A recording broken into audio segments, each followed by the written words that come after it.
মোথাবাড়ি দিচ্ছে ডাক, এসআইআর নিপাত যাক। এই মুর্শিদাবাদ দিচ্ছে ডাক, গণেশ কুমার নিপাত যাক। যারা বলে মোথাবাড়ির থেকে দাঙ্গা শুরু হয়েছে, তারা গণতন্ত্রকে হত্যা করেছে, তারা সংগ্রামকে দাঙ্গার সাথে মিলিয়ে দিয়েছে।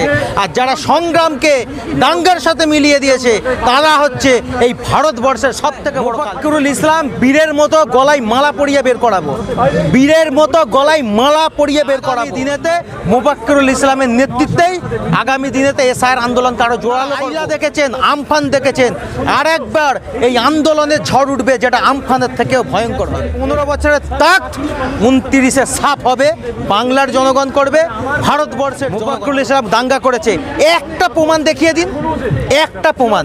আমরা সকলে আওয়াজ তুলবো মোফাক্কিরুল ইসলামের ফাঁসি হোক। একটা যদি প্রমাণ দেখিয়ে দিতে পারেন, আমরা আওয়াজ তুলবো মোফাক্কিরুল ইসলামের শাস্তি হোক। আমরা আওয়াজ তুলবো একরামুল বাগানির শাস্তি হোক। এই অল্প সংখ্যক মানুষকে প্রোটেকশন দেওয়ার জন্য আপনি একবার ঘুরিয়ে দেখান, কেন্দ্র বাহিনীকে 100-এর অধিক কেন্দ্র বাহিনী লাগিয়ে দিয়েছে।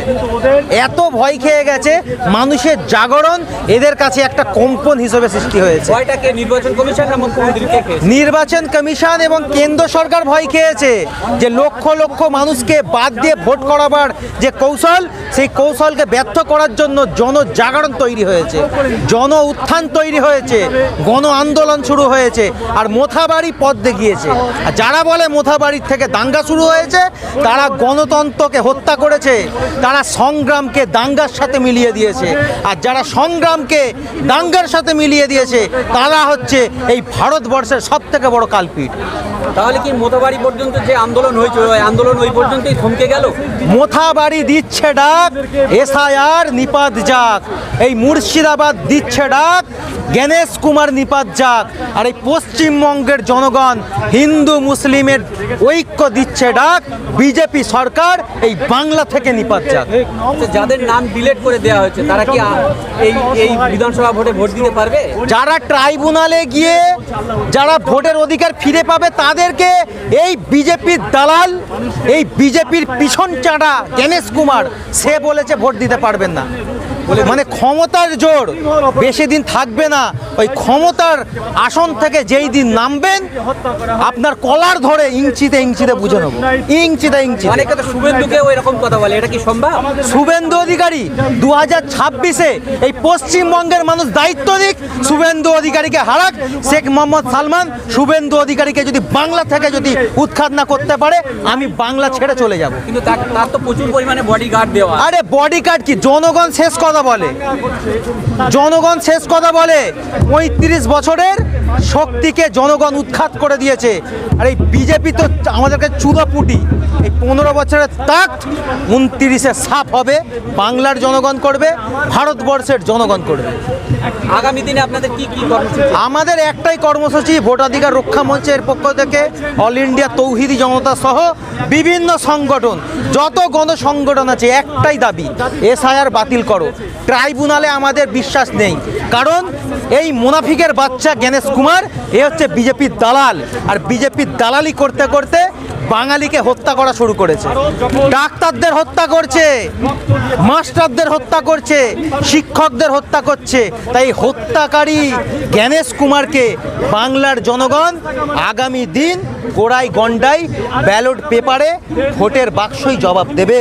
আচ্ছা, মোফাক্কিরুল ইসলামকে গ্রেপ্তার করার পরে মিডিয়া তার পিছনে হই হই পড়েছে, এখনো পর্যন্ত একইভাবে সেইটাই সংবাদ শিরোনাম হচ্ছে, কি বলবেন? আপনি তো মিডিয়া, আপনি হই হই করেছেন। মেন স্ট্রিম মিডিয়াগুলো গদি মিডিয়া, মেন স্ট্রিম বলে কোনো মিডিয়া হয় না।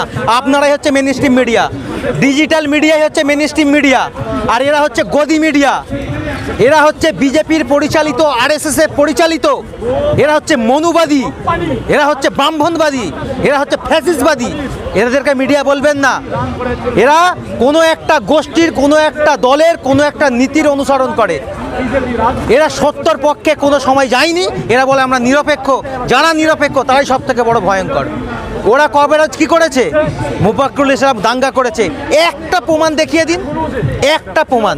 আমরা সকলে আওয়াজ তুলবো মোফাক্কিরুল ইসলামের ফাঁসি হোক। একটা যদি প্রমাণ দেখিয়ে দিতে পারেন, আমরা আওয়াজ তুলবো মোফাক্কিরুল ইসলামের শাস্তি হোক। আমরা আওয়াজ তুলবো একরামুল বাগানির শাস্তি হোক। কিন্তু যেখানে দাঁড়িয়ে এই দুটো মানুষের একটা ভাইলেন্স নেই, একটা দাঙ্গাবাজের কথাবার্তা নেই, একটা দেশ বিরোধী কথাবার্তা নেই। সর্বকালে একরামুল বাগানি দেশপ্রেম নিয়ে কথা বলেছে, সর্বকালে এই মুফাক্কিরুল ইসলাম সংবিধান রাইটস হিসেবে কথা বলেছে, সংবিধানকে মান্যতা দিয়ে কথা বলেছে। তাদেরকে যারা দাঙ্গাবাজ বলে, আসলে তারাই সব থেকে বড় দাঙ্গাবাজ, তারাই সব থেকে বড় এই বাংলা বিরোধী। আগামী দিনে মোফাক্কিরুল ইসলামকে কি ছাড়তে পারে বলে মনে হয়? মোফাক্কিরুল ইসলাম বীরের মতো গলায় মালা পরিয়ে বের করাবো, বীরের মতো গলায় মালা পরিয়ে বের করাবো। যেইভাবে ওয়াকাপে আমাদের জেলে ঢুকিয়েছিল আর যারা সাধারণ জনগণ মালা দিয়ে বের করেছিল, তেমনভাবে মোফাক্কিরুল ইসলামকে গলায় মালা দিয়ে বের করাবো। আর আগামী দিনেতে মোফাক্কিরুল ইসলামের নেতৃত্বেই আগামী দিনেতে এসআইআর আন্দোলনকে আরও জোরালো করব, আরও জোরালো হবে। সমস্ত আইনজীবী আমাদের পাশে রয়েছে, সমস্ত গণতন্ত্র প্রেমিক মানুষ, হিন্দু মুসলমানের সম্প্রীতি যারা মানে, যারা এটা মানে এই ভারতবর্ষ যেমন আশফাকুল্লার, তেমন ঠিক এই ভারতবর্ষ গান্ধীজির, যারা মানে এই ভারতবর্ষ যেমন আমাদের বীরেন মাহাতোর, তেমন এই ভারতবর্ষটাও একটা রাজবংশীর, সমস্ত ধর্মের সমস্ত বর্ণকে এই ভারতেতে একটা সুন্দরভাবে গাইডস দেওয়া আছে। সেই গাইডসকে, সেই গাইডস লাইনকে যারা ক্ষুণ্ণ করার চেষ্টা করছে, তাদের বিরুদ্ধে জন উত্থান হচ্ছে, জনপ্লাবন হচ্ছে। আপনারা আইলা দেখেছেন, আমফান দেখেছেন, আর একবার এই আন্দোলনের ঝড় উঠবে, যেটা আমফানের থেকেও ভয়ঙ্কর হবে। আচ্ছা, মোফাক্কিরুলকে গ্রেপ্তার করার পরে মুখ্যমন্ত্রী যে শব্দগুলো ব্যবহার করেছে, তাতে বলে মনে হয় কি যে মুখ্যমন্ত্রীর ভোট বাক্সে কম হবে? এই কোশ্চেন